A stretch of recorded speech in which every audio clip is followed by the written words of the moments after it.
विशेषाभाव अभाव आप केवल कपोल कल्पित वस्तु है, वास्तव में अभाव नाम का कोई पदार्थ हो नहीं सकता। इस पर विस्तृत विचार कर रहे हैं। यथा ही अभिन्न अपि भाव घटपटादि फिर विशेष्यत है। यथा ही अभिन्नोपि भाव घटपटादि फिर विशेषत है। जिस प्रकार भाव वस्तुतः भिन्न होता हुआ भी घटपटादि विशेषणों के कारण भिन्न की भांति घट भाव पट भाव आदि रूप से विशेषित किया जाता है।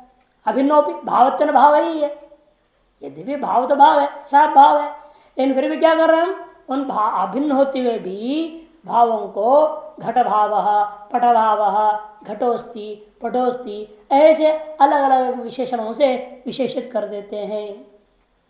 भिन्न इव घट भाव पट भाव इति ना, अभिन्नोपि भाव घटपटादि विशिष्यते भिन्न इव, या विश्राम नहीं होना चाहिए, भिन्न इव घट भाव पट भाव इति जिस प्रकार से किया जा रहा है। एवं निर्विशेषोपि अभाव क्रिया गुण योगात द्रव्यादिवद विकल्प्यते। इसी बार निर्विशेषोपि अभाव, फिर विशेष जो है सर्वसामान्य होने अभिन्न होने पर भी क्रिया और गुणादि के योग से द्रव्यादि के समान विकल्पित किया जाता है, तो नहीं हो सकता। इसे लगाने के लिए समझा रहे हैं। अभाव चतुर्विधा, अभाव चार प्रकार का मानते नहीं है। तो अनित्य प्राग भाव, प्रध्वंस अत्यंत और अन्योन्य, तीनों के दिनों नित्या। इसलिए कैसा आप कहते हो अभाव निर्विशेष विशेषाभाव है, कहते निर्विशेषोपि अभाव, निर्विशेष मान लिया जाए अभाव को तो भी क्रिया के वजह से, कहीं गुण के वजह से क्रिया गुण योगात द्रव्यादिवत, जैसे द्रव्य में भी क्रिया को लेकर के भेद हो जाता है, गुण को लेकर के भेद हो जाता है, उसी प्रकार यहां पर हम विकल्प क्यों ना करें, व्यवहार क्यों ना करें हम।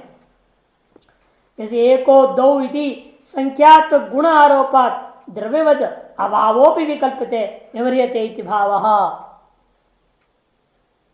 4 नंबर टिप्पणकार समझा रहे, विकल्पते व्यवहार किया जाता है, व्यवहार हो सकता है।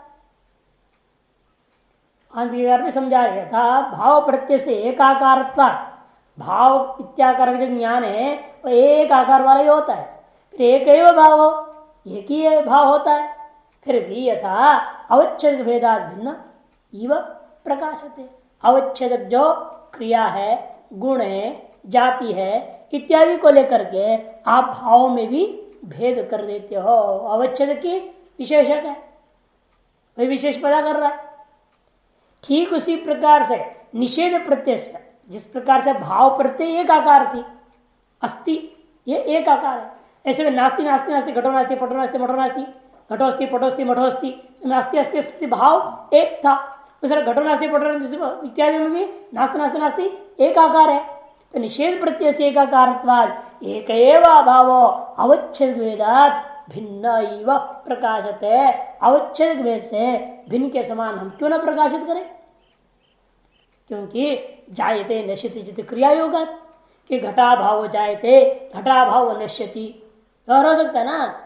अब वहां कोई भी चीज नहीं है तो घटा भाव हो जाए थे, और आपने घट को लाकर रख दिया तो घटा भाव नश्यति, घटा भाव नष्ट हो गया, जब घटा आ गया तो घटा भाव नष्ट हो गया। ऐसे बार हम कर सकते हैं। क्रिया योगा संख्या गुण योगा, इस संख्या और गुण आदि के योग से भी जिस प्रकार से आप द्रव्य में भेद को मानते हो अभावों पर विकल्पते, उसी प्रकार अभाव का व्यवहार भेद हो सकता है। न तो तत्व सविशेष, कहने का मतलब तत्वतः सविशेष हो नहीं सकता। इतश्चन तत्व सविशेष, और भी कारण है कि तत्व विशेष इसलिए नहीं हो सकता। फिर भी घटादियों में तो तत्व विशेष दिख रही है, क्यों? अर्थ क्रियाकारित्व है ना। जो काम घट से नहीं होता वो पट से होता है, जो काम पट से नहीं होता वो घट से होता है। अर्थ क्रियाकारित्व भी दिख रही है, लेकिन घटावा पटावा बढ़ावा में अंतर क्या है? एक जगह पर आप सकल अभाव देख सकते हैं। उस जो वस्तु अधिकरण, जिस अधिकरण में आप अभाव को देख रहे हो, उस अधिकरण के खुद के अभाव को छोड़ करके बाकी सारे अभाव मिल जाएगा ना। जैसे ये पुस्तक है तो पुस्तक में पुस्तक का अभाव नहीं मिलेगा, इन बाकी सारे अभाव मिल जाएंगे यहाँ पे। तो इन सारे अभावों को लेकर क्या अर्थ क्रिया का सिद्ध होगा? भेद। इसे कहते नहीं अभाव उत्पलादिवत विशेषण सहभावी, क्योंकि हमें विशेषण से विशेषित होकर के विशेष जो विशिष्ट पदार्थ हमेशा अन्यों से भिन्न होता है। ऐसे नीलोत्पलम कहने से अन्य सभी प्रकार के फूलों से वो आपने पृथक कर दिया। उसी प्रकार यहां पर करना चाहो प्राक अभाव ऐसे कह दिया, प्राक के विशेषण दे दिया है। उतने से अन्यों से भेद नहीं होगा जैसे उत्पल आदि में हो जाता है, क्योंकि वह विशेषण हमेशा क्या है? विशेषण में अन्वय होता है। तो नियम है विशेषणम ही विशेषान्वयी प्रसिद्ध। विशेषण हमेशा विशेष में रहना चाहिए, तभी उसको विशेषण माना जाएगा और वह विशेष का सामान्य स्वरूप को भेद करके विशिष्ट रूप को प्रदान देने में सामर्थ्य हो जाएगा। लेकिन प्रतियोगी नाच्य विशेषण न अभाव से सहभाव अस्ति, प्रतियोगी रूप विशेषण के साथ में अभाव रूप विशेष का सहभाव नहीं होता। जैसे मान लो घटाभाव आपने कह दिया, उस अभाव के साथ घट सदा रहेगा। जैसे नीलोत्पलम कहते हैं, उत्पल में नील सदा रहेगा, यावत काल पर्यंत उत्पल है तावत काल पर्यंत नील रहेगा उसमें, तभी नीलोत्पलम व्यवहार बनेगा। लेकिन घटाभाव में यावत काल पर्यंत अभाव होगा तावत काल पर्यंत घट रहेगा। घटाभाव में प्रतियोगी विशेषण रूपेण विशेष में अन्वय हो सकता है क्या? इसे नहीं हो सकता, घट तो भाव है, तो भाव अभाव में अन्वय कैसे होगा? नीलम उत्पलम, नीलोत्पलम में नील एक भाव गुण है, उत्पल रूपी द्रव्य में अन्वय हो सकता है। विशेषण भी भाव है, विशेष भी भाव है, भाव का भाव के साथ अन्वय हो जाएगा, रह सकता है वहां। नील रंग उत्पल में रह सकता है, लेकिन घट अभाव में रहेगा क्या? है घट तो अभाव में नहीं रहेगा। अतएव घट अभाव का विशेषण कैसे होगा? कि विशेषण का मतलब क्या है? उसे विद्यमान होना जरूरी है। विद्यमान सती इतर व्यावर्तकत्व विशेषणत्व, विशेष में विद्यमान रह करके अन्य का व्यावर्तन करना चाहिए। लेकिन घटाभाव पटाव मठाव इत्यादि स्थलों में घटपटमट जो चीजें हैं वह अभाव में रहते नहीं है। इसे कहते हैं प्रतियोगिना च विशेषण न अभाव से स्वभाव अस्ति। घट प्रध्वंस से नित्यत्व, घट से भी नित्यत्व प्रसंगात समस्या होगी। एक घट को घट प्रध्वंस को नित्य कहोगे, उसका विशेषण घट भी नित्य हो जाएगा। कि अभाव यदि नित्य है उस, क्योंकि हम लोगों के नियम क्या है? जो भी विशेषण होता है और विशेष जब तक रहेगा तब तक रहेगा ना उसमें, तो विशेष नित्य हो जाए तो विशेषण भी नित्य हो जाएगी, आपत्ति है। घट सहभावित्व तद अभावत्व आघाता भाव भाव, और घट सहभावी कह देते हो, घट जहां रहेगा वो घटाभाव भी रहेगा कहते हो, ये हो नहीं सकता, क्योंकि घट और भाव और अभाव दोनों परस्पर विरोधी है।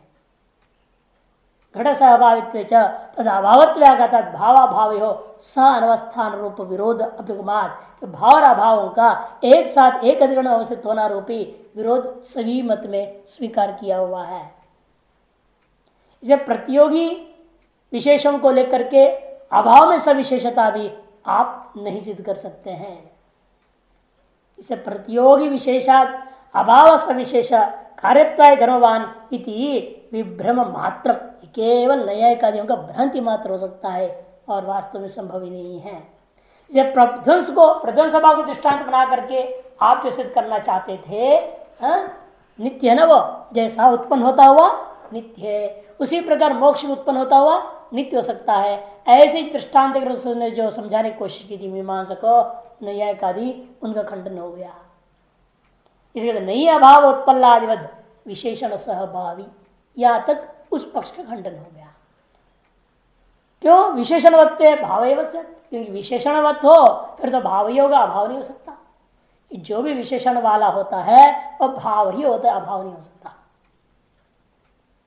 अभाव विशेषण वाला भाव नहीं हो सकता और भाव विशेषण वाला अभाव नहीं हो सकता। हमेशा विशेषण विशेष भाव दो भाव पदार्थों के बीच में हो सकता है। एक भाव हो दूसरा अभाव हो, ऐसा दो वस्तुओं के बीच में विशेषण विशेष भाव की व्यवस्था नहीं हो सकती है, क्यों भाव और अभाव परस्पर विरुद्ध वस्तु है। जब परस्पर विरोध है तो एक साथ कैसे रहेंगे विशेषण विशेष भाव से, नहीं हो सकता है ना। अब दूसरे पक्ष वाले खंडन करने के आरंभ करते हैं प्रकारांतर से। नित्य है मोक्ष कहने वालों का, जो उन्होंने कहा था ना विद्या और कर्म मिल करके मोक्ष देंगे तो वो नित्य हो जाएगा, उस खंडन करने के लिए आरंभ करे भाष्यकार। विद्या कर्म कर्तृ नित्यत्वात् विद्या कर्म संतान जनित मोक्ष नित्यत्व चेत गंगा स्रोतवत न। यहां तो पूर्व पक्ष है ना, कहता है विद्या मैंने उपासना युक्त कर्म मोक्ष नहीं देता है, नित्य मोक्ष नहीं देता है बोलते हो। हम ये कहते हैं उपासना और कर्म का कर्ता आत्मा है ना। ये तो आपने माना था कि मीमांसक लोगों ने कहा भाई हम शरीर आदि से भिन्न आत्मा मानने वाला ही वैदिक कर्मों को करेगा। भिन्न आत्मा है ना, वो आत्मा ही करता है, आत्मा में कर्तृत्व मान के बोल रहा है वो मीमांसा। क्या उपासना विशिष्ट कर्म का करने वाला जो कर्ता वो नित्य है, इसलिए उसको प्राप्त होने वाला मोक्ष नित्य होगा। विद्या कर्म कर्तृ नित्यत्वात् विद्या कर्म संतान जनित विद्या और कर्म की धारा से उत्पन्न होने वाला जो मोक्ष है वह भी नित्य ही होगा। तो कर्ता नित्य है, उनका क्या कहना है कर्ता नित्य है। जब कर्ता नित्य है वो कर्म विशिष्ट उपासना या उपासना विशिष्ट कर्म को तो उसको नित्य करेगा। जब उपासना युक्त कर्म नित्य करेगा और करने वाला कर्ता भी नित्य है, उसे मिलने वाला फल भी उसको नित्य मिलेगा, अनित्य नहीं हो सकता। जैसे गंगा स्रोतवत दृष्टान दिया तब सिद्धांत कहते हैं न कर्तृत्व से दुख रूपत्वाद, वही कर्ता को नित्य भले कह लो लेकिन हो नहीं सकता है। उसका अनुमान नीचे दिया देखो, विद्या कर्मणो हो कर्ता नित्य साधन संत सांतत्यात् साध्य सांतत्यम नवाचन। उनका कहना है विद्या और कर्म का जो कर्तव्य कैसा है वो नित्य है। क्यों? साधन का संतति होने से। तक ऐसा नहीं हो सकता। साधन की सांतत्यता से साध्य में सांतत्यता में निरंतरता आप नहीं कर सकते। कर्तृत्व से अनुप्रमे अनिर्मोक्ष प्रसंगात उपरमे च साधन सांतत्य भावात मोक्ष से विच्छत्ति से इत्यर्थः।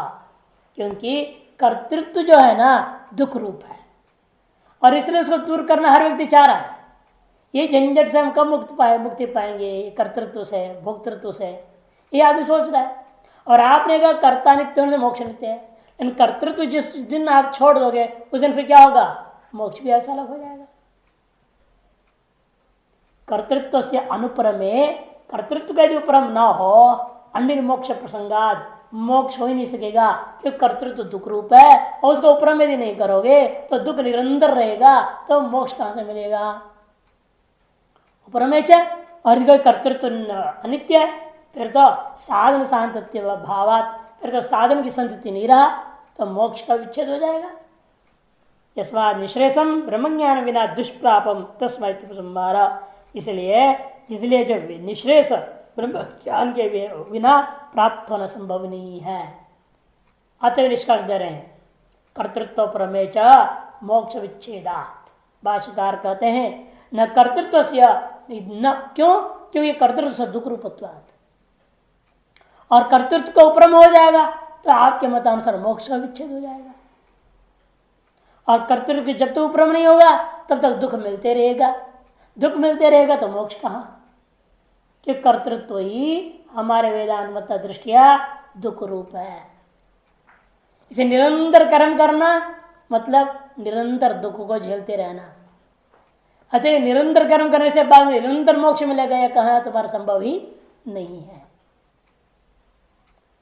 तस्मात्, इसलिए शास्त्रार्थ समाप्त करके निष्कर्ष दे रहे हैं अविद्या काम कर्मोपादन हेतु निवृत्त स्वात्मनिवस्थान मोक्ष। इसलिए अविद्या उसका कार्यभूत काम और उसका भी कार्यभूत कर्म, इसका उपादान हेतु निवृत्त, इन सब को उपादान कारणभूत अविद्या की निवृत्ति होने पर स्वात्मनिवस्थान मोक्ष, स्वस्वरूप अवस्थित होने का नाम ही मोक्ष होता है।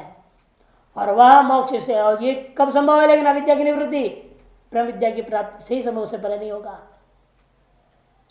स्वयं च आत्मा ब्रह्म, असल में आत्मा क्या है? यही ब्रह्म है। मांडव्य के प्रश्न में आया था ना, आत्मा च ब्रह्म। वास्तव में हमारे पुस्तक जो छपी थी पहले, इति चेत के बाद विश्राम दे दिया था, वो गलत है बिल्कुल। पूर्व पक्ष समाप्त हुआ ही नहीं। पूर्व पक्ष समाप्त हो रहा गंगा स्रोतवत पे, किसी चेत गंगा स्रोतवत कॉमा हो तो आपत्ति नहीं, विश्राम नहीं होना चाहिए। तो 1000 कॉमा रहे कोई दिक्कत नहीं है, रुक रुक के वहां तक पढ़ देगा आदमी। लेकिन विश्राम दे देंगे तो सोचेंगे समाप्त हो गया, समझेंगे ना। समस्या तो वो होती है। इसे न केवल विश्राम हो तो चल जाएगा कि पूर्व पक्ष समाप्त हो, सिद्धांत ने न कर खंडन कर दिया। हम तो इसलिए विश्राम पर जोर देते हैं। विश्राम कहाँ होना चाहिए वो इंपॉर्टेंट है। कॉमा हो कोई दिक्कत नहीं, जितनी भी हो, और रुक रुक के पढ़ो, क्या दिक्कत है। पूर्व पक्षी जो समाप्त हो रही है गंगा स्रोतवत पर समाप्त हो गया, तब सिद्धांत ने कहा न, ऐसा नहीं हो सकता। क्यों? कर्तृत्व से दुख रूपत्वात्, और कर्तृत्व में मोक्ष विच्छेदात, ये सिद्धांत का जवाब है। फिर उपसंहार हो गए पूरे शास्त्रार्थ। तस्माद अविद्या काम करो उपादान हेतु निवृत्त स्वात्म अवस्थान मोक्ष इति स्वयं च आत्मा ब्रह्म, और स्वयं आत्मा क्या है? साक्षात ब्रह्म ही है, कोई दूसरा नहीं है। तद विज्ञानात अविद्या निवृत्ति मोक्ष, और उस ब्रह्म का विज्ञान से ही अविद्या की निवृत्ति होने पर मोक्ष होता है। इति ब्रह्म विद्यार्थो उपनिषद आरभ्यते, इसे ब्रह्म विद्यार्था उपनिषद आरभ्यते, इस ब्रह्म विद्या की प्रयोग के लिए ही उपनिषदों को आरंभ किया जा रहा है। अब होता है कि ब्रह्म विद्या के लिए उपनिषद आरंभ हुआ, और आगे की उपनिषद ही विद्या बोल देंगे। उपनिषद इति विद्या चोच्यते, उपनिषद को ही विद्या सबसे कह दिया जाता है। मैंने उपनिषद और विद्या दोनों पर्यायवाची है, समझो। देखो पहले कह दिया विद्या के लिए उपनिषद है, और अब कह रहे ब्रह्म विद्या ही उपनिषद है। पर विरुद्ध हो गया ना दो बातें। पूर्वोत्तर दो वाक्य आपस में बिगड़ रहा है। अभी अभी आपने अंत में कहा वहां ब्रह्म विद्या के लिए उपनिषद आरंभ किया जा रहा है, और अब कह रहे हो ब्रह्म विद्या ही उपनिषद है। ऐसे क्यों कह रहे हैं? पहले साध्य साधन भाव करते हुए, साधन है उपनिषद, साध्य है ब्रह्म विद्या, और अब जो कह रहे हैं अभेद करते हुए, साध्य साधन का अभेद करते हुए ग्रंथ दृष्टि प्रतिपाद्य प्रतिपादक भाव दृष्टिकोण रखते हुए कहा दे रहे। देखो क्यों? तच्छीली नाम गर्भ जन्म जरादि निशातनात् तद अवसादनाद्वा ब्रह्मणो वा उपनिगमयित्रित्वा उपनिषन्नम वा अस्याम परम श्रेय इति। उपनिषदपूर्वक शदृ धातु का अर्थ होता है क्या? क्या अर्थ लिया? विशरण, अवसाधन, गति। वही सब घटा रहे। देखो तच्छिलिना ने उपनिषद को अभ्यास करने के स्वभाव वाले लोग जो होते हैं, तच्छीला ने उसी को ही पढ़ने का, चिंतन करने का, मनन करने का, ध्यान करने का, बोले तच्चिंतनम तत्कथनम तदन्योन्य प्रबोधनम, ये जो ब्रह्माभ्यास है उसको करने का स्वभाव वाला तच्छीली नाम मैंने विद्याशीली नाम उपनिषदशीली नाम। उनको क्या मिलता है फल? गर्भ, जन्म, जरा आदि निशातनात्, अपना सेवन करने वाले मैंने उस उपनिषदों को सेवन करने वाले पुरुषों के लिए गर्भ, जन्म, जरा, मृत्यु आदि का निशातनात् मैंने उच्छेद कर देता है, वह नष्ट कर देता है निशातनात्। और तद अवसादनाद्वा, अथवा उनका नाश करने से इनका उच्छेद हो जाएगा या इनका नाश हो जाएगा। विषण अर्थ कर दो अर्थ ले लिया। विषण का अर्थ है नाश अथवा उच्छेद, दोनों अर्थों को पहले ले लिया। और अब गति अर्थ को ले रहे, देखो ब्रह्मणो वा उपनिगमित्रित्वात्, अथवा ब्रह्म के समीप पहुंचाने वाले होने से भी इसको उपनिषद कहते ब्रह्म विद्या पर्यायवाची कह दिया गया। गति के बाद विशरण गति, अवसाधन और उपनिषन्नम वा अस्याम परम श्रेय। चौथा अर्थ विकार है, जो व्यक्ति उस उपनिषद के शरण में चला जाता है, उसके उपनिषन्नम वास्याम, इस ब्रह्म उपनिषद ब्रह्म विद्या के शरणागत होकर उसे नजदीक जा करके बैठ जाता है, मैंने ब्रह्म विद्या के शरण में जो बैठ जाता है उसको क्या मिलेगा? परम श्रेय, परम श्रेय जो मोक्ष मिल जाता है। अर्थ परम श्रेय मोक्ष क्या है? साक्षात ब्रह्म ही उपस्थित है, समझो। इस उपनिषद रूपी ब्रह्म विद्या में परमश्रेय रूपा ब्रह्म जो है उपस्थित है। अस्याम परमश्रेय उपनिषन्नम मन उपस्थितम, इस ब्रह्म विद्या में ही ब्रह्म उपस्थित है। अन्य किसी प्रकार की विद्याओं से आप ब्रह्म के बारे में जान भी नहीं पाएंगे, समझ भी नहीं पाएंगे, अनुभव नहीं कर पाएंगे अन्य विद्याओं से। इस उपनिषद रूपी ब्रह्म विद्या में ही ब्रह्म उपस्थित है, अन्यत्र नहीं है, ये इसका तात्पर्य है। अस्याम परम श्रेय, अस्याम परम श्रेय उपनिषन्नम, परम श्रेय मने ब्रह्म मोक्ष एवं, वो अस्याम मन इस ब्रह्म विद्या रूपी उपनिषद में उपनिषन्नम मन उपस्थितम भवति, ये अर्थ है। स्पष्ट करते हुए रहे, परम श्रेय ब्रह्म क्या है? वो जीव से उपनिषन्नम आत्मतया उपस्थितम भवति, जो जीव उसके शरणागत और समीप जाकर बैठ गया ब्रह्म विद्या के, उसका आत्म रूपेण ही वह उपस्थित हो जाता है। जीव का अपना आत्म रूपेण ही ब्रह्म उपस्थित हो जाता है, ये इसका अर्थ स्पष्ट कर दिया ना। तदर्थत्वात्, और उसके लिए ही होने के कारण से ग्रंथोपि उपनिषद, ग्रंथ का भी ना उपनिषद पड़ गया। ग्रंथ भी उपनिषद है, ब्रह्म विद्या भी उपनिषद है, ब्रह्म भी उपनिषद ही है, सब एक ही नाम है। क्योंकि जो धात्वर्थ है, उपसर्गों से युक्त धात्वर्थ सभी में घट रहा है, ग्रंथ के लिए भी घट जाएगा कि ऐसी चीज का प्रतिपादन कर ग्रंथ होना, इस ग्रंथ का नाम उपनिषद पड़ गया। और जिसके जो उसके शरण में चला जाता है उसके पास ब्रह्म उपस्थित हो गया, आत्मरूपेण उपस्थित हो जाता है, इसलिए इसका नाम उपनिषद है। ब्रह्म को भी उपनिषद नाम रख दो, कोई दिक्कत नहीं है। अतएव उपनिषद सबसे ग्रंथ को भी कह दिया है। ऐसी विद्या का संपादन करता है, प्रतिपादन करता है यह ग्रंथ। ऐसे होने के कारण से ग्रंथ को भी उपनिषद शब्द से कहा गया है। इसका शांति पाठ, कुछ उसको पहला अनुवाक मान लेते हैं इसको, और कुछ उसको अलग से ले लेते हैं शांति पाठ मात्र अलग से। शिक्षावल्ली का शिक्षा अध्याय के प्रथम अनुवाक ऐसे कुछ लोग इन्होंने स्वीकार किया, कुछ लोग कहते नहीं नहीं, ये कि शांति पाठ शिक्षा अध्याय का अलग है कर। शन्नो मित्र संवरुण शन्नो भवत्वर्यमा शन्न इंद्रो बृहस्पति शन्नो विष्णुरुक्रमः नमो ब्रह्मणे नमस्ते वायो त्वमेव प्रत्यक्षं ब्रह्मासि त्वामेव प्रत्यक्षं ब्रह्म वदिष्यामि हृदं वदिष्यामि सत्यं वदिष्यामि तन्माम अवतो तद्वक्तारम् अवतो अवद माम अवद वक्तारम्। ओम शांति शांति शांति। शन्नो मित्र, मित्र सूर्य भगवान के 12 नामों में से एक नाम है मित्र। प्राणवृत्ति और दिन का अभिमानी, प्राणवृत्ति आपके शरीर के अंदर प्राण अपान उदान समान व्यान आदि जो होते हैं उनमें से प्राणवृत्ति का अभिमानी देवता है, और दिन का भी अभिमानी देवता जो सूर्यदेव है मित्र नाम वाले, वो क्या करें? शन्न अस्तु। भवत्व है ना आगे में अगला हिस्से में, भवत्व को सब जगह जोड़ना पड़ेगा। मित्र शन्नो भवतो, हमारे लिए सुख रूप होवे।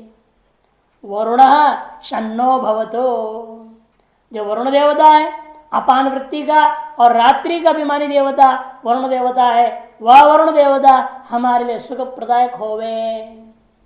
शन्नो भवत अर्यमा, और अर्यमा नेत्र और सूर्य का भी अभिमानी जो अर्यमा है वह हमारे लिए सुख प्रदायक होवे। पितरों में एक देवता का नाम है, मुख्य पितृ देवता का नाम अर्यमा, जो सूर्य का भी पिता के समान है, सूर्य का भी जो है अभिमानी देवता है वो। ऐसा जो अर्यमा देवता वह भी हमारे लिए सुख प्रदायक होवे, सुखप्रद होवे। और शन्न इंद्र बृहस्पति ही, और ये जो बृहस्पति है बल का अभिमानी देवता इंद्र, भले ही तो हाथ से देखते नहीं हो करते हैं लोग,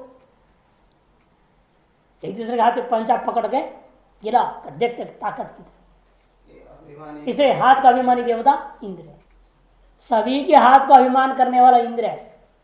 आपके शरीर में बल का अभिमान वो देवता का है, इसलिए वो देवता प्रसन्न हो आप जर बल बना रहेगा, नहीं तो कमजोर हो जाएंगे।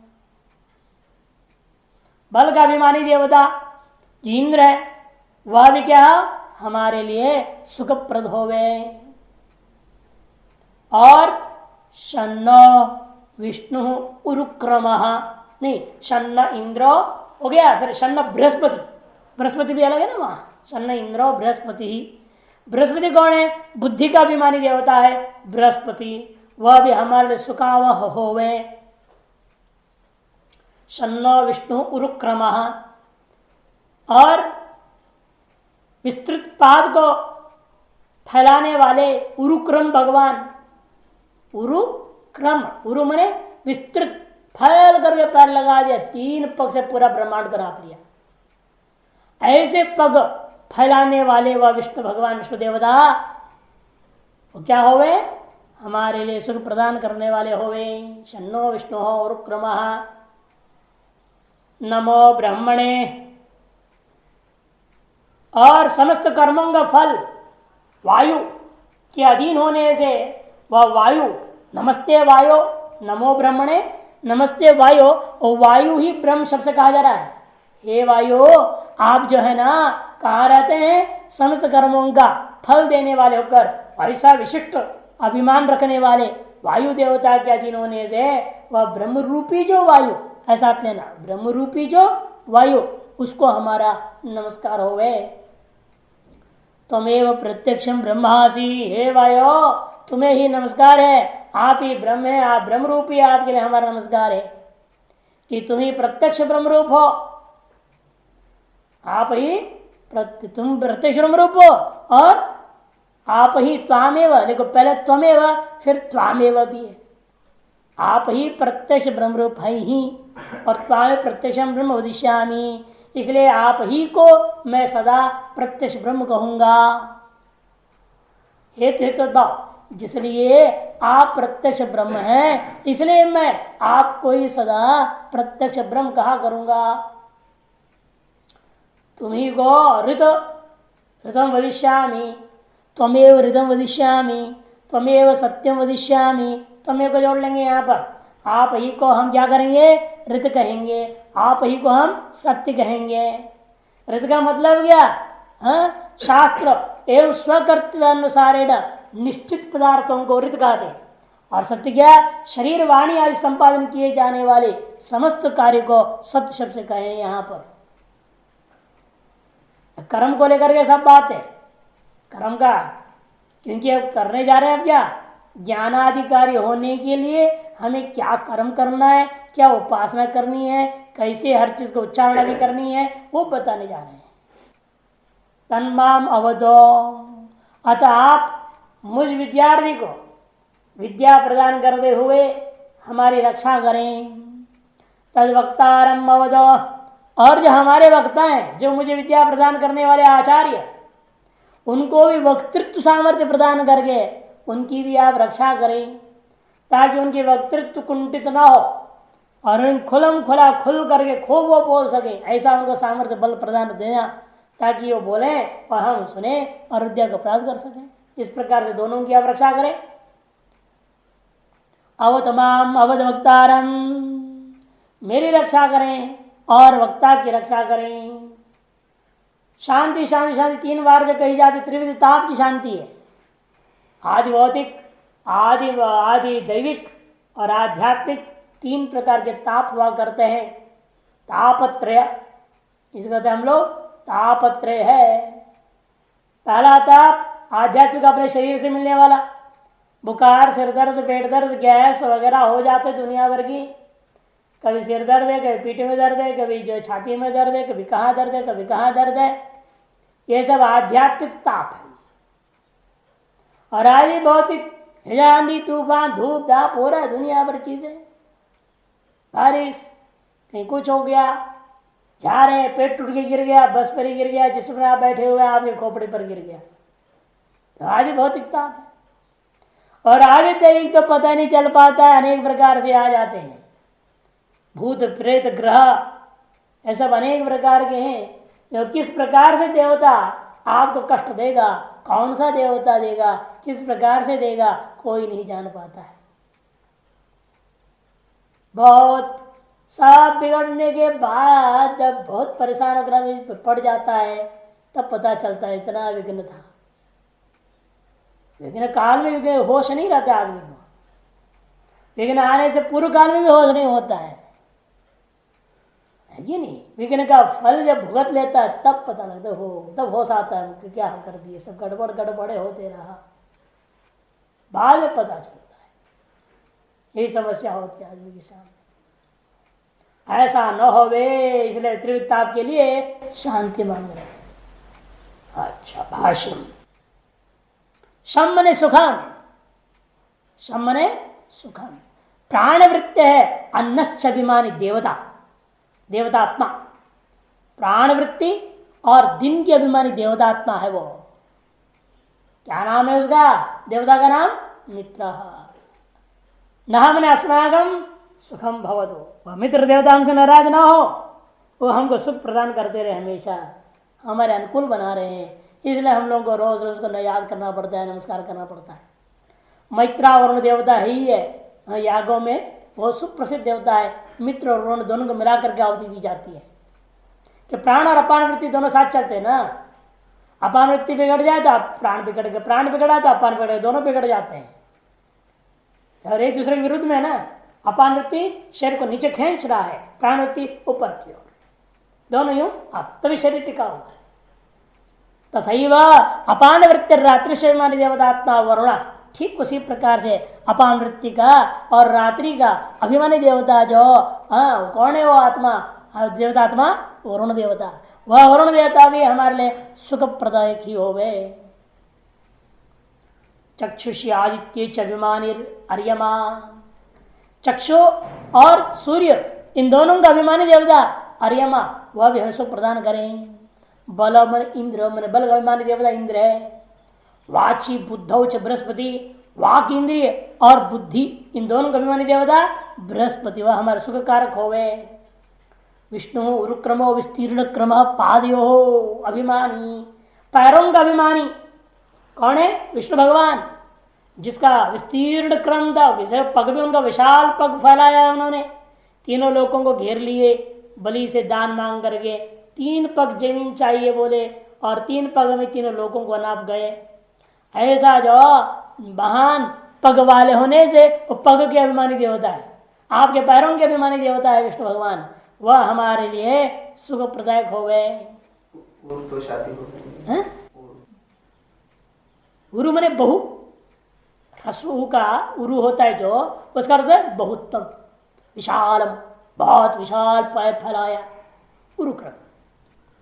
और छाती को जो कहते हैं वो उरह, उरस है, उरु नहीं है। और दीर्घ उरु चांग, वामोरु भार्या, आधन लघु सिद्धांत में सुंदर है जांग जिस औरत के, उस औरत को वामोरु ऐसा वर्णन आया था। दीर्घ हो तो दीर्घ और रसुरु, उरु मैंने जांग हो गया, रसु और रू तो उरु मैंने बहुतम हो गया।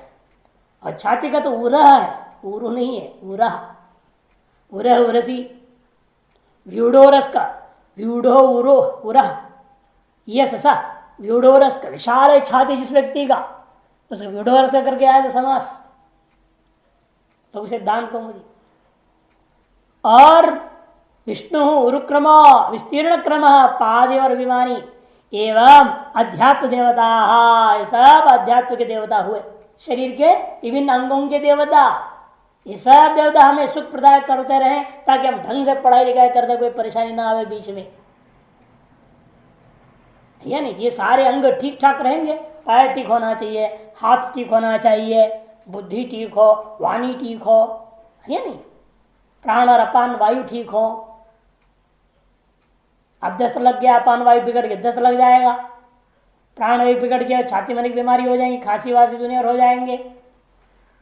इसे सारी वृत्तियां हमारे अध्यात्म संबंधी सारी चीजें हैं, उनके अभिमानी देवताओं से हम लोग प्रार्थना कर रहे हैं कि जब तक हमारा मोक्ष न हो तब तक ये शरीर के सारा अंग पर आप लोग कृपा बनाए रखें, ये सब ठीक ठाक रहे, सुख प्रदायक हो गए, ताकि हम अपने साधना और भजन में सम्यक लग सके।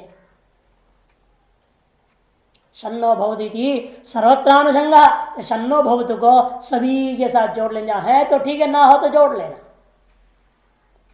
तासु सुखकृत्सु विद्या श्रवण धारण उपयोगा। देखो भाष्यकार जोड़ दिया ना, ये सब क्यों होना चाहिए ठीक ठाक हमारा शरीर है? ये नहीं कि खूब आनंद करेंगे, भोगेंगे, लड़ाई झगड़ा करेंगे, मारा पीटी करने के लिए चाहिए क्या ताकत वगैरह? नहीं, हम जो प्रार्थना कर रहे हैं यहाँ कि हमारा शरीर, इंद्रिया, मान, बुद्धि, अहंकार, प्राण, अपान सारी चीजें बिल्कुल फिट रहना चाहिए, कहीं भी लेश मात्र प्रकृति बिगड़नी नहीं चाहिए। ये किस लिए हम प्रार्थना कर रहे हैं? ये सारी चीज करता सुखकृत्सु विद्या श्रवण धारणोपयोगा अप्रतिबंधेन भविष्यन्ति तत्सुखकर्तृत्व प्रार्थना शन्न बहुत विधि। उनके सुखप्रद होने पर ही ज्ञान के साधन श्रवण, धारण और उपयोग निर्विघ्नता से हो जाएंगे। अप्रतिबंधेन भविष्यन्ति, क्या क्या चीज? विद्या का श्रवण, विद्या का धारण और विद्या का उपयोग, ये तीनों चीजें बिना प्रतिबंध का संपन्न हो जाएगा। कि श्रवण क्या है, धारण क्या है, उपयोग क्या है? आंधिकार कर देखिए, गुरु पादोपसर्पण पूर्वकम वेदांतानाम तात्पर्यवधारणम श्रवणम। गुरु चरण के सन्निधि में बैठकर वेदांतों के तात्पर्य का निश्चय कर लेने का नाम ही श्रवण है। धारणम श्रुतस्यापि अविस्मरणम, धारण करने मतलब क्या? श्रुत का विस्मृति न होना, उसका नाम धारण। और उपयोग क्या? आगे शिष्यभ्यो निवेदनम, आगे इतनी सामर्थ्य हो हम दूसरों को पढ़ा सके, शिष्यभ्यो निवेदनम, ये उपयोग है इसका। ये सारी चीजें होते रहे अनायास, उसके लिए हम लोग प्रार्थना करते हैं। शन्नो भवत विधि तत्सुख कर्तृत्व प्राप्यते। इस शन्नो भवत इत्यादि मंत्र द्वारा उन सभी देवताओं से सुख प्रदायकता के लिए हम प्रार्थना करते रहते हैं। ब्रह्म विविधिषुणा नमस्कार वंदन क्रिय वायु विषय ब्रह्मविद्या उपसर्ग शांत्यर्थम क्रियते। कहते ब्रह्म विविधिषुणा, ब्रह्म को जानने की इच्छुक पुरुष जो मुमुक्षु, उसके द्वारा नमस्कार वंदन क्रिय, दो काम कर रहा है, नमस्कार और वंदना, नमस्कार और वंदना कर रहा है। ये दो क्रियाएं किस लिए कर रहा है? वायु विषय ब्रह्म विद्या उपसर्ग शांत्यर्थम, वायु संबंधी, वायु विषय ब्रह्म जिज्ञासु के द्वारा ब्रह्म विद्या के उपसर्ग क्या है? उपसर्ग माने विघ्न, ब्रह्म विद्या में जो विघ्न है, ते तो अंतराय उपसर्ग, अंतराय भी कहते हैं, उपसर्ग भी कहते हैं, विघ्न ये सब पर्यायवाची है यहाँ। तो ब्रह्म विद्या का प्राप्ति में जो उपसर्ग है माने विघ्न है, उनका शांति के लिए, उनका निवृत्ति के लिए वायु विषय, वायु रूपी ब्रह्म विषय को हम नमस्कार और वंदना यहाँ कर रहे हैं। इसे नमो ब्रह्मणे नमस्ते वायो कहा, नमो ब्रह्मणे नमस्ते वायो। ये जो कहा गया नमस्कार और वंदना जो कही गई वायु, वायु रूपी ब्रह्म को इसलिए कर दिया गया तो ब्रह्म विद्या की प्राप्ति में जितने भी विघ्न हो वो सब निवृत्त हो जावे, नष्ट हो जावे। हाँ बहुत फर्क है। नमस्कार तो भाई है ना, मुख्य रूप है ना, आप हाथ जोड़ लिए नमस्कार हो गया, लेकिन दिल से गाली दियो, दिल से गाली दे रहे हैं, बाहर से हाँ नवनारे नवनारे गुरु जी, और बाहर अंदर से गाली दे रहे, नमस्कार हो गया, वंदना कहाँ है? हृदय से भी भावना तब वंदना होती, बाहर से हो और भीतर से भी हो, दोनों तरफ से हो, उसको कहते हैं नमस्कार पूर्वक वंदना करना। तो प्रवीण से तदिनित्वात्, क्यों? सर्वक्रिया फलानाम तदिनित्वात् ब्रह्मा वायु तस्मै ब्रह्मणे नमः, कि सारी क्रिया और उनका फल वायु का ही अधीन है। देखो ना, आपके शरीर में प्राण ना हो तो क्या है?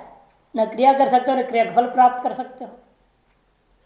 इसे क्रिया और क्रिया का फल सारी चीजें उसी के अधीन होने से ब्रह्म को ही वायु कहते। तस्मै ब्रह्मणे नमः प्रविभाव करोमिति वाक्य शिष्य, उनके सामने मैं अपने शिर साष्टांग प्रणाम कर लेता हूं। शारीरिक प्रणाम प्रविभाव करोमिति वाक्य शेष। नमस्ते तुभ्यम हे वायो, और वायो हे वायो रूपी ब्रह्म, आपको हमारी आंतरिक वंदना भी है। बाह्य वंदना, बाह्य नमस्कार भी है और आंतरिक नमस्कार भी है, दोनों ही है। अंदर से भी हम झुक रहे हैं, बाहर से भी हम झुक रहे हैं। प्राण से प्रत्यक्ष, प्राण प्रत्यक्ष है। आंतरिक कह रहे देखो ब्रह्म अलग वायु अलग, ऐसा कोई आशंका कर सकता है? ब्रह्मणे की परोक्ष न, कि ब्रह्म परोक्ष होता है, सीधे किसका अनुभव में नहीं है ना साक्षात। वो यद्यपि साक्षात है वो, लेकिन फिर भी लोगों को अज्ञानवशात परोक्ष है वो। सब्रह्म तृतीयाचक्षति श्रुते है, वायु शब्द प्रत्यक्ष निर्देश, इसलिए उस ब्रह्म को ही वायु रूपेण प्रत्यक्ष निर्देश कर दिया गया है, क्योंकि सभी को अपना अपना प्राण का प्रत्यक्ष तो है ही। वो भी और स्पष्ट करते हुए, यद्यपि सूत्रात्म रूपेण वायु परोक्ष, सूत्रात्मा अंतर्यामी के रूप में वायु क्या है? परोक्ष है। तथापि आध्यात्मिक प्राण रूपेण ब्रह्म शब्द वाच्यत्वे अप्रोक्षत्वमित्याह, फिर भी आध्यात्म में प्राण रूप से जो दिख रहा है ब्रह्म शब्द वाच्य होकर के वह अप्रोक्ष ही होता है। इतना ही नहीं, नमस्करोमि की परोक्ष प्रत्यक्षाभ्याम वायुरेव विधीयते। नमस्करोमि ऐसा कहते हुए न नमो ब्रह्मणे नमस्ते वायो नमः ते वायो, ये जो है ते मैंने तुभ्यम एवं, हे वायो तुभ्यम नमः, ये जो कहा गया यहां पर क्या है? वास्तव में कहते कि वो कैसा था? वो परोक्ष और प्रत्यक्ष, इन दोनों के द्वारा वायु का ही कथन किया जा रहा है। परोक्ष क्या? ब्रह्म शब्द, और अपरोक्ष क्या? वायु शब्द। इन दोनों को ही प्राण है, वो इन दोनों को वायु शब्द से कह दिया। प्राण और ब्रह्म को वायु शब्द से संबोधन करता हुआ उनको नमस्कार कर रहे हैं। किंच, इतना ही नहीं, त्वमेव चक्षु आदि अपेक्ष बाह्यम सन्निकृष्टम अव्यवहितम प्रत्यक्षम ब्रह्म असि, आप ही जो है चक्षुरादि की अपेक्षा से बाह्य सन्निकृष्ट अव्यवहित प्रत्यक्ष वस्तु ब्रह्म ही है। बाह्यम क्या? चक्षुरादि, रूप दर्शनादि अनुमेयत्वात्, चक्षुरादि भी वास्तव में क्या है? अनुमेय ही है, परोक्ष है। आपको रूप दिखाई दिया तो आप क्या मान रहे? इसलिए आपका आंख ठीक है, नहीं दिखाई देगा तो क्या कहेंगे? वो आंख चला गया, आप अनुमान तो करोगे। तो बाह्य जो चक्षुरादि है वो रूपादि के दर्शन आदि से अनुमेय है, अतिवे व्यवहित है। लेकिन प्राण, प्राण का आप अनुमान करोगे कि आपको प्रत्यक्ष हो रहा है? आपको प्रत्यक्ष मैं जिंदा हूं, किसी से आप पूछते नहीं है कि मैं जिंदा हूं या नहीं हूं, न किसी प्रकार से अनुमान नहीं करते हैं कि मैं जिंदा हूं, क्योंकि आपके अपनी जिंदापन आपके लिए अत्यंत प्रत्यक्ष है। अतः प्राण आपका अत्यंत प्रत्यक्ष सिद्ध हो गया। इसे कहते हैं सन्निकृष्टम, बाह्यभूता चक्षुरादि की अपेक्षा से आप क्या है? आप सन्निकृष्ट है, अव्यवहित है और प्रत्यक्ष है। प्राण जो है अव्यवधान से साक्षी वेद्य है, असन्निहित है, वो भोक्ता भोक्तुरीति चक्षुराद्य अपेक्षा प्रत्यक्ष। और ब्रह्म क्यों है? वो बृंहणात् ब्रह्म, आंतरिक उत्पत्ति, बृंहणात् ब्रह्म, पूरा शरीर में व्याप्त अगर पूरा शरीर को जिंदा रखे बढ़िया ढंग से, इसलिए अभी आप ब्रह्म को, प्राण को ब्रह्म कहा जाता है। अव्यवहितम प्रत्यक्षम ब्रह्म असि, यस्मात्, जिसलिए ऐसे हो, तस्मात्, इसी वजह से, त्वामेव प्रत्यक्षम ब्रह्म दिश्यामि, मैं आपको ही प्रत्यक्ष ब्रह्म कहता हूं। ऋतम यथा शास्त्रम यथा कर्तव्यम बुद्धौ सुपरिचितम अर्थम तदपि तदधीनत्वात् त्वामेव वदिष्यामि। वृतम वदिष्यामि का अर्थ आपको मैं रथ भी कहते। रथ का मतलब क्या? जो शास्त्र में जैसा कहा गया, यथा शास्त्रम, यथा कर्तव्यम, शास्त्रों में जिस प्रकार कहा गया उस प्रकार की कर्तव्यता को बुद्धि में सुपरिचितम अर्थम, बुद्धि में जिन पदार्थ जैसा निश्चय कर चुके हो तथापि वह भी आपके अधीन होने के नाते आप ही वह है, त्वामेव वदिष्यामि, आपको ही मैं ब्रह्म कहता हूं। और सत्यमिति, सत्य शब्द क्या लेना है, इसलिए वाणी से बोलने वाली बातों को लेकर नहीं है, कहते वाक कायाभ्याम संपाद्य माना सौपी, वाणी और शरीर से संपादन किए जाने वाले सकल व्यवहार जो क्रियाकलाप है वह सारी चीज आपके अधीन होने के नाते सोपी त्वदधीन, आपके अधीन होने से आपको ब्रह्म में कहता हूं। कौन आपसे तात्पर्य, प्राण के, प्राण के अधीन ही है ना बोलना, प्राण के अधीन ही है शरीर के सारे क्रियाकलाप। जिस अंग से प्राण हट जाए तो क्या होगा, वह अंग से काम नहीं होता, जिसको लखवा बोलते हैं, लखवा, लखवा क्या होता है, उस अंग का प्राण चला गया, प्राण व कार्य संचार नहीं करेगा, प्राण संचरण बंद हो गया वो बेकार हो गया वो अंग। इसलिए चाहे वाणी से हो चाहे पूरा शरीर किसी भी अंग से हो, कोई भी क्रियाकलाप हो रहा है वो प्राण की वजह से हो रहा है। इसलिए हे प्राण रूपी वायु, मैं आपको ये सत्य कहता हूं। शास्त्रीय हो, पहले का यथाशास्त्रम, ऋतम से क्या लिया, यथाशास्त्रम, और सत्यम से सामान्य वाणी और शरीर से होने वाला अन्य सकल को ले लिया।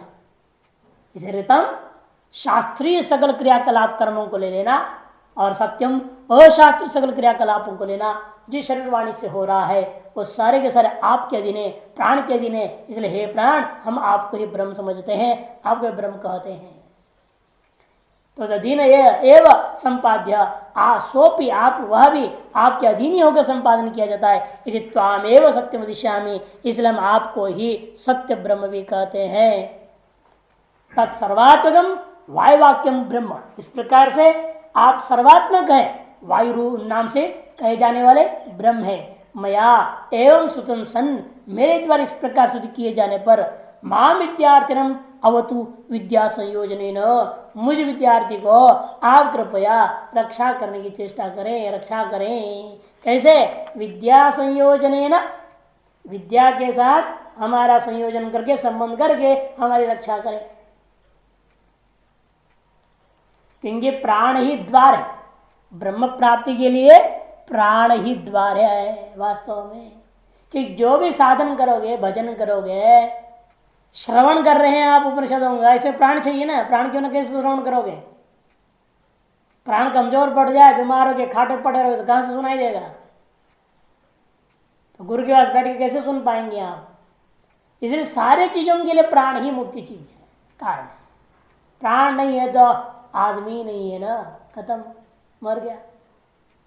इसलिए कहते हैं प्राण ही उस ब्रह्म प्राप्ति का द्वार है, सकल साधनों का द्वार है, सकल साध्यों का द्वार है। इसीलिए प्राण को हम नमस्कार करते हैं। कि कोई प्रश्न पूछ सकता है, आपको ब्रह्म प्राप्त करना है तब प्राण की क्यों स्तुति कर रहे हैं, जिसको प्राप्त करो उसी स्तुति करो। कभी ऐसा नहीं होता। आज के जमाने में तो बिल्कुल स्पष्ट है, चपरासी को पहले नमस्कार करना पड़ेगा, और चपरासी को पहले 10 रुपया 50 रुपया नोट देने पड़ेंगे ना, तब तो कहेगा अंदर साहब है, नहीं तो कहे नहीं साहब नहीं बैठे, अभी आए नहीं, जाओ जाओ जाओ बोल देगा, बारी बार भगा देगा, घुसने ही नहीं देगा अंदर में। और चपरासी को दे दो दक्षिणा पानी, तब हाँ अभी देखता हूँ देखता हूँ, बैठो बैठो बैठो बोलेगा तुरंत। ध्यान नोट देखेगा दिमाग बदल जाता है, और फिर अंदर ले जाएगा, काम भी करा देगा आपका सब। स्पष्ट है। जैसे इसलिए दृष्टांत नीचे दे रहे, देखो राज्यो दौवारिकम कश्चित राजदृक्षुडाह तमेव राजा इति। अरे आप ही राजा हो, आप ही सबको चौका देता है, प्रशंसा करनी पड़ती है उसकी। कैसे हैं बीवी बच्चे, कैसे हैं आपके, बड़ा प्रेम से बात करना पड़ेगा, पहले उसको पठाना पड़ता है, ये थोड़ा जेब गर्म भी करना पड़ेगा, सब होगा तब जाकर हाँ आओ चलो तुम्हारा काम कराते, नहीं तो भगा देगा। जिस प्रकार से राजा के द्वार में खड़े हुए आदमी को खुश किया जाता है, आप ही राजा कर स्तुति किया जाता है। जो व्यक्ति राजा को देखना चाहेगा वह व्यक्ति पहले द्वारपाल को स्तुति करके प्रसन्न करके अपना लेता है, तब उसको राजा का दर्शन की प्राप्ति होती है। इसी प्रकार से जो हृदय में विद्यमान जो ब्रह्म है, उस ब्रह्म को अनुभूति करना है तो हृदय के द्वार में बैठा हुआ कौन, यह प्राण। यह प्राण की चमचागिरी करनी पड़ेगी थोड़ी।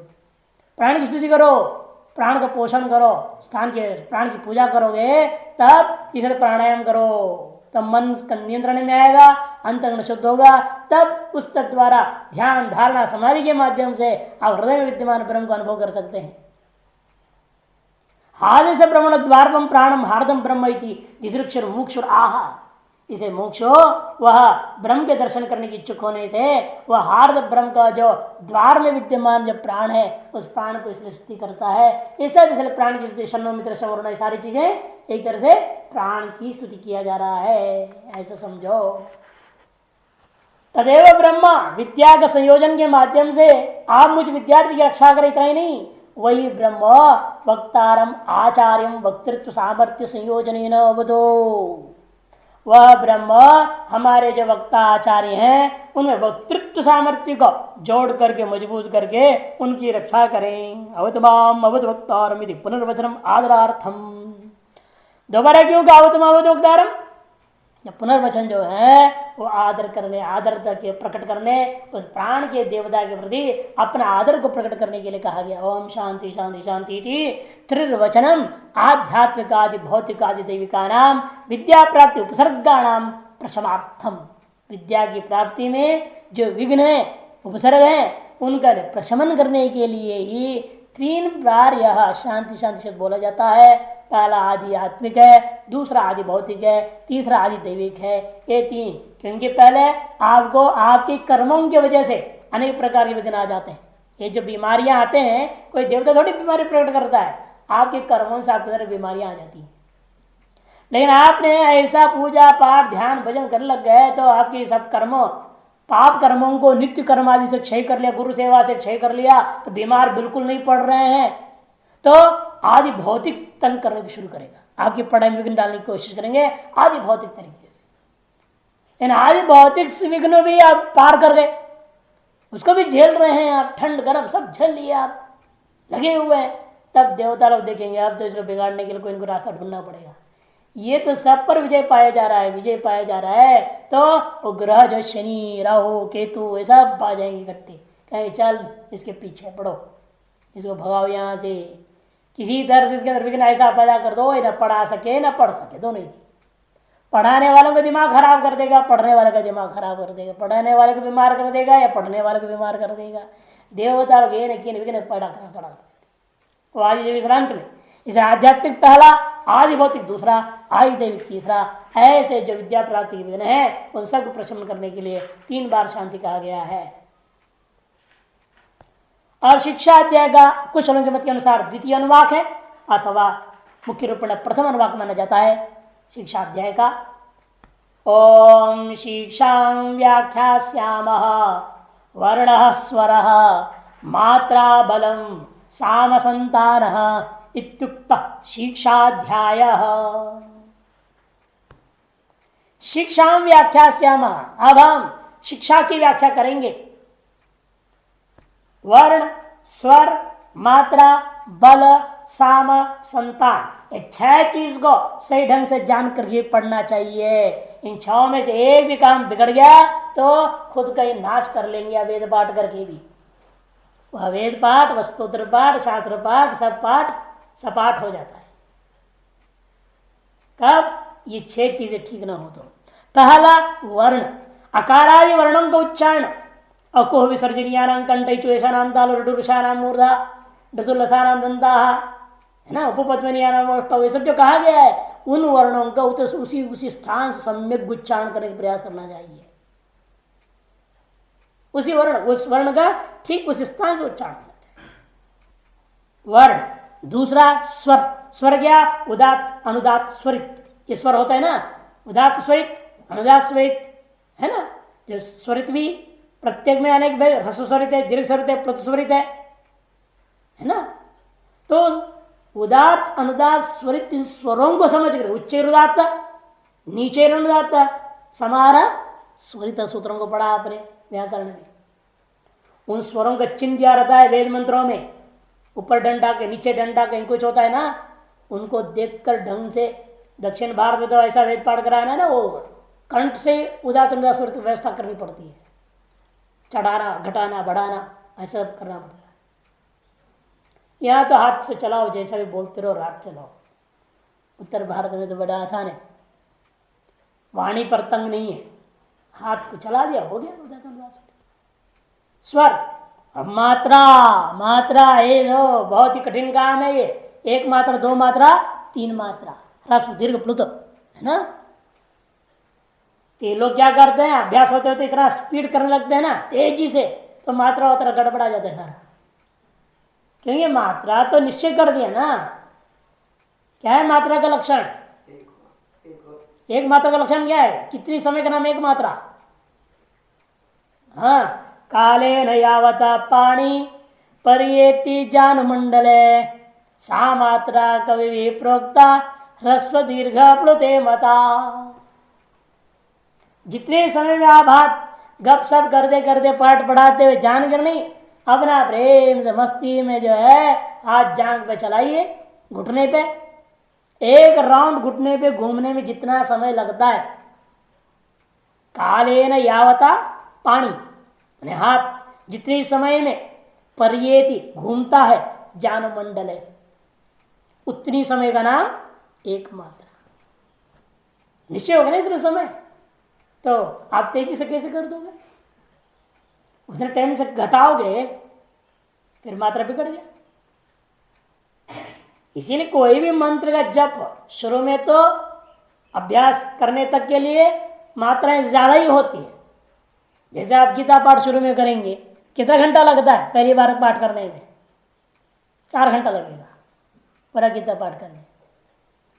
फिर अभ्यास उच्चारण का करते करते 2 घंटे में आराम से कर सकते हैं। सही मात्राओं को उच्चारण करेंगे, सही वेग से करेंगे, गति सही रहेगी तो पूरी 2 घंटा में कर सकते हैं।